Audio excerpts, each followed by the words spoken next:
Hello everyone, my name is Shambhavi. Hope you all are doing well.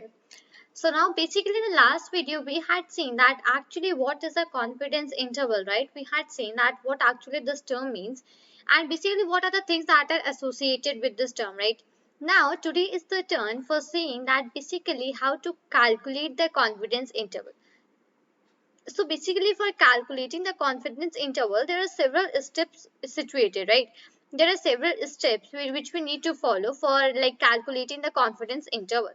Okay, so today we'll be defining all that steps which you need to calculate the confidence interval. Fine. So just let me quickly take one color. Let's say okay, red only. So here I will just put the heading for a while. That heading is basically it is calculating the calculating the confidence interval.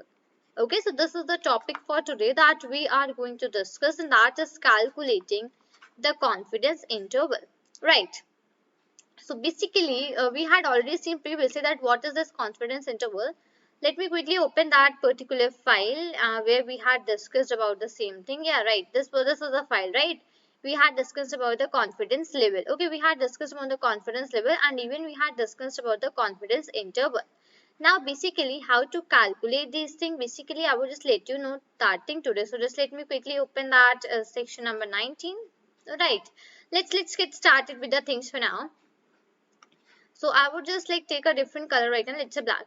Okay, I would just start writing here. Okay, now just pay attention towards the thing that I am writing here. Okay, so to construct, here I would be writing to construct a confidence interval.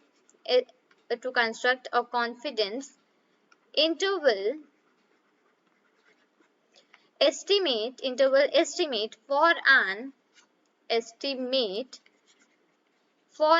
unknown population mean for an unknown population mean we need data from a okay, just one second, yeah, from a random sample. Okay, so here I have written that to construct a confidence interval estimate for an unknown population mean we need data from a random sample, right? So basically whenever we just want to construct a confidence interval, okay, so basically in that case, I always need the data from a random sample. Fine, this is okay. Now what about the next thing that we are going to see here is that, so next I will be writing the steps, basically the steps to construct and interpret in okay, INTER and interpret confidence level R and interpret the confidence level R. Fine. Now here I'll be just describing the steps that you need to follow while finding basically the confidence interval, right? I would just take a color and just let me now close it, right? So I would just come down here for a while and I would just like specify the very first point, and the first point is that calculating. So just please make sure that you are writing all these things with me. You are making the notes for these things, right? So I would be just writing calculating the sample mean. So what is the denotation for sample mean? So x bar, right? So calculating the sample mean x bar from a sample data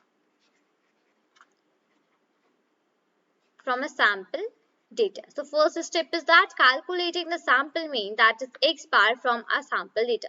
But there is one thing which you need to remember here is that, so I would just write here remember. Okay, remember in this section we already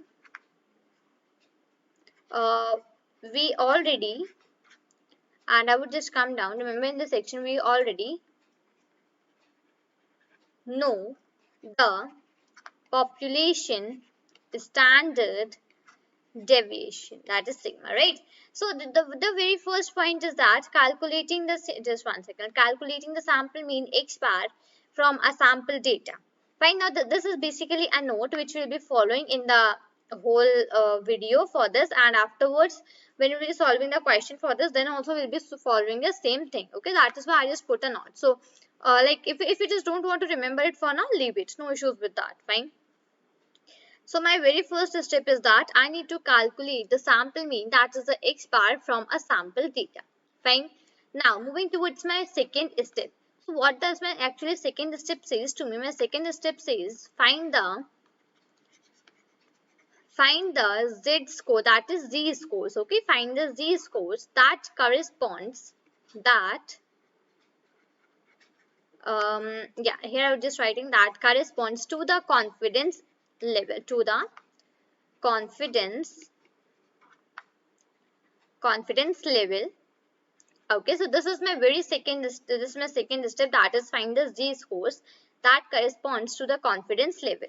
Okay, my first step was to find the mean, right? My first step was to calculate the sample mean. My second step is to find the z score that corresponds to the confidence level. Fine. Move towards the third. Now my third step says to me to calculate the error bound. Okay, here I would write, my third step says to me, okay, I would just like correct the spellings for a while here. So I would just write calculate the EBM. Now basically what is the full form for EBM, that I'm just not gonna say, I would just show you that thing because we have done that previously. Okay, so EBM full form for that is error bound for a population mean. Okay, error bound for a population mean, that is the full form for EBM, right? So here it is, just one second, let me open that file, calculate the EBM. Okay, so in bracket I would be writing error bound mean. Okay, so my first step was to calculate the mean, my second step was to find the z score, my third step is to calculate the error bound mean, that is EBM. Fine. Now moving towards my fourth step, my fourth step is to construct the confidence level. Okay, so here it is, construct the confidence level. My fourth step says to me to construct the confidence level. So this means that here we need, this is the step that the fourth step where we need to plot for the confidence interval, where we just need to make a plot to construct the confidence level, right? This is my fourth step. Now moving towards the fifth and the very last step is that, so last step says to me that write a sentence.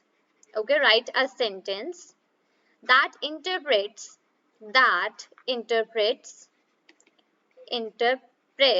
and I would just calm down so that I can get a space, right? Write a sentence that interprets the estimate in the context, the estimate in the context of the situation, in the context of the situation in the problem, in the problem. Fine. So write a sentence that interprets the estimate in the context of the situation in the problem. So here this is the last step where what we just need to do is that we need to write a sentence that interprets the estimate in the context of the situation in the problem. Fine.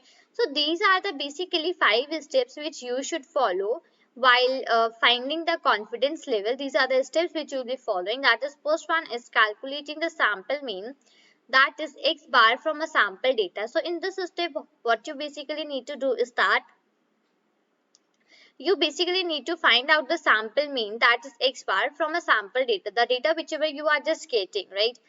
So for basically for that data you just need to find out the mean here, right? Now moving towards the second step says us to find the z score that corresponds to the confidence level. So how to just find out the z score, that thing we have already seen, right? In the previous videos we had already done several questions also, and even we had seen the full concept also, that how to find the z score, right? That is z scores. So second step is to find the z score. Okay, just let me quickly take a highlighter so that even I can just highlight the things so that we're able to differentiate very clearly. So the first step says to me to calculate the sample mean. Okay, so I would just highlight the sample mean x bar. uh I don't know what I'm just highlighting. Yeah, this one. Just one second. Fine. So the first step is to find out the sample mean. Now second step says me to find the z scores, right? So find the z scores that corresponds to the confidence level. Fine. I need to find out the z scores that corresponds to the confidence level. My third step says me to find the EBM. Now, what is this actually EBM stands for? So, EBM stands for the error bound mean, right? We had already seen that thing previously. Now, what my fourth step actually says to me, it says to me to construct the confidence level. Okay, I would just not highlight this one. I would just highlight the word that is construct. Okay, so my fourth step asks me to construct the confidence level. Fine.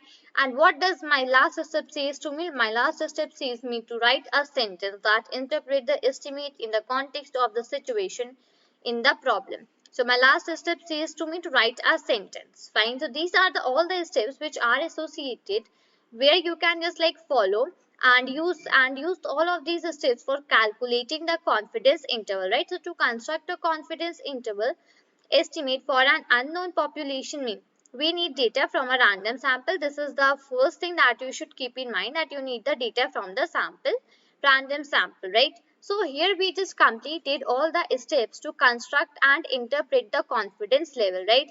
So I would just stop here for a while, and from the next videos I would just take one particular step and explain that how to do the things in that step, right? So this is all for this video. Till then, thank you and take care.